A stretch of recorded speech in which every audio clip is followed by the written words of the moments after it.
കാണുന്നില്ല. എന്റെ പ്രിയപ്പെട്ടവരെ, ഞാൻ ഏതെങ്കിലും ഒരു പെണ്ണിന്റെ കൂടെ വ്യഭിചരിച്ചു കൊണ്ടിരിക്കുമ്പോ എന്റെ ചുമലിലിരിക്കുന്ന മലക്കുകൾ അതിന് സാക്ഷിയല്ലേ? ഞാൻ കണ്ടുപിടിക്കുമ്പോ എന്റെ ചുമലിലിരിക്കുന്ന മലക്കുകൾ സാക്ഷിയല്ലേ? പ്രവാചകനവനെന്ന് പറയുന്ന ഒരു മനുഷ്യൻ മരണപ്പെട്ടാൽ, ഒരു മനുഷ്യന്റെ മരണമെടുത്താൽ ആദ്യമായിട്ട് കരയുന്നതാരെന്നറിയുമോ? ആദ്യമായിട്ട് കരയുന്നത് അഹങ്കരിച്ച് നടന്ന ഒരു മനുഷ്യനങ്ങ് മരണപ്പെട്ട ഇടതുഭാഗത്തിരിക്കുന്ന മലക്കുകളുണ്ടല്ലോ.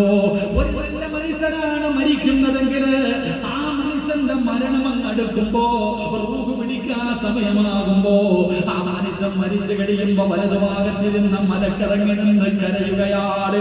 ചുമലിലിരിക്കുന്ന മലക്കുകൾ കരയുകയാ, അല്ലാഹുവേ, നല്ലവനായ സിറാജ് പോയല്ലോ അല്ലാ, ഞങ്ങളുടെ കൂട്ടുകാരൻ മരണപ്പെട്ടല്ലോ.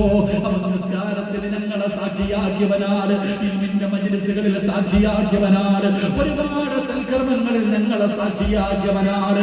അവൻ മരണപ്പെട്ടു പോയല്ലോ എന്ന് പറഞ്ഞുകൊണ്ട് മലക്കുകൾ കരയുകയാണ്. അല്ലാഹു മലക്കുകളോട് ചോദിക്കുന്നു, സിറാജിനെ നിങ്ങൾക്ക് അത്ര ഇഷ്ടമായിരുന്നോ മലക്കുകളെ? അവര് പറയുന്നു, റബ്ബേ, ഞങ്ങൾക്ക് ഇഷ്ടമായിരുന്നു തമ്പുരാന്.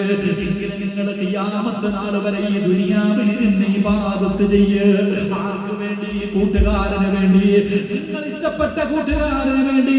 ഖിയാമത്ത് നാൾ വരെ നിങ്ങൾ ഈ ഭൂമിയിൽ നിന്ന് ഇബാദത്ത് ചെയ്യ്. മലക്കുകൾ ഇബാദത്ത് ചെയ്യുകയാണ്. ഖബറിൽ കടന്നാലും എന്റെ ചുമലിൽ നിന്ന മലക്കുകൾ എനിക്ക് വേണ്ടി ഇബാദത്ത് ചെയ്യുകയാ.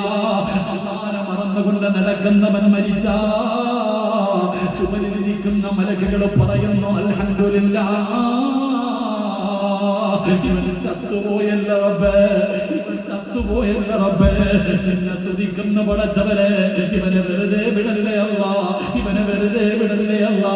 ഇവൻ കല്ല് ചാപ്പി ഞങ്ങളെ കൊണ്ടുപോയി പടച്ചവരെ, വ്യഭിചാരശാലയിൽ കൊണ്ടുപോയി പടച്ചവരെ, വൃത്തികെട്ട സ്ഥലങ്ങളിൽ കൊണ്ടുപോയി പടച്ചവരെ, ഞങ്ങളുടെ ഒരുപാട് പാപങ്ങളിൽ സാക്ഷിയാക്കിയവനാണല്ലാ.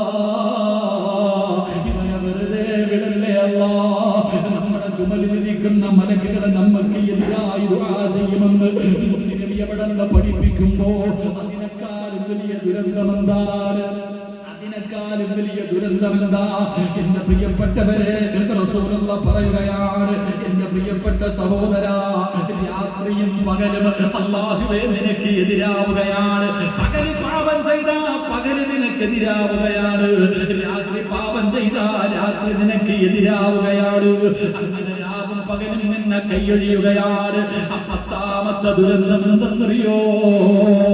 റസൂലുള്ളാഹി പറയുകയാ, പത്താമത്തെ ദുരന്തമെന്താ? ഈ പത്തനാപുരത്തുകാരനായ ഞാനിവിടെ ഇരുന്ന് ഇന്നത്തെ ദിവസം എന്തെങ്കിലും ഒരു പാപം ചെയ്തിട്ടുണ്ടെങ്കിൽ മദീനത്ത് പച്ചക്കുപ്പയുടെ മടിത്തട്ടിൽ കിടന്നുറങ്ങുന്ന അഷ്റഫുൽ ഖൽഖി നബി മുഹമ്മദ് മുസ്തഫ സല്ലല്ലാഹു അലൈഹി വസല്ലമ തങ്ങള് ആ മുത്തുനബി അറിയുമല്ലോ, ആ മുത്തുനബി അറിയുമല്ലോ, ആ മുത്തുനബി പോലും എന്നെ കൈവിടുമല്ലോ, എന്നെ കൈയൊഴിയുമല്ലോ. പ്രവാചകൻ എന്നോട് ദേഷ്യപ്പെട്ട പടച്ചവനെ ആരാരും സഹായിക്കാറില്ലാത്ത പടച്ചറബിന്റെ പരലോകത്ത് എന്റെ കയ്യിൽ പിടിക്കാൻ ആരാവുള്ളത്? എന്നെ സ്വർഗത്തിൽ കൊണ്ടുപോകാൻ ആരാവുള്ളത്? മുത്തുനബിയുടെ ചാരത്തേക്ക്, ഹൗദുൽ കൗസറിന്റെ ചാരത്തേക്ക് ഓടിച്ചെല്ലുമ്പോ റസൂലുള്ളാഹി എങ്ങാണ് മാറ്റി ഓടിച്ചാ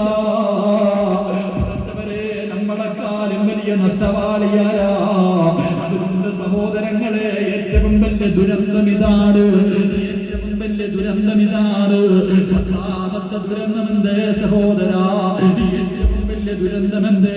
പത്താമത്തെ ദുരന്തമെന്താണ്? അതാ മലക്കുൽ മൗത്ത് അസ്റായീൽ ആകാശലോകത്ത് നിന്ന് ഇറങ്ങി വരുന്ന ഒരു ദിവസമുണ്ട്. എന്റെ മുന്നിൽ ഉറപ്പായിട്ടും വരും. അൻസാരിയാകട്ടെ, അല്ലെങ്കിൽ ഇവിടെ ഇരിക്കുന്ന പ്രസിഡന്റ് ആകട്ടെ, ഇരിക്കുന്ന നിങ്ങളാകട്ടെ, ഓരോ മനുഷ്യന്റെ കണ്ണിന്റെ മുന്നിൽ ഫകസഫിനാ അൻക ഇതാക ഫബസറുകൽ യൗമ ഹദീദ്. സെക്രട്ടറി ആകട്ടെ, പ്രസിഡന്റ് ആകട്ടെ, ഇമാം ആകട്ടെ, മുഅദ്ദിൻ ആകട്ടെ, ഏതൊരു മനുഷ്യന്റെ മുന്നിലാണെങ്കിലും പറയുന്ന മലക്ക് മലക്ക് കടന്നു വരുമല്ലോ, എന്നിട്ട് തലയുടെ ഭാഗത്ത് നിൽക്കുകയാണ്. മലക്കുകൾ ഇങ്ങനെ 70,000 ഇറങ്ങി വരുന്നത്.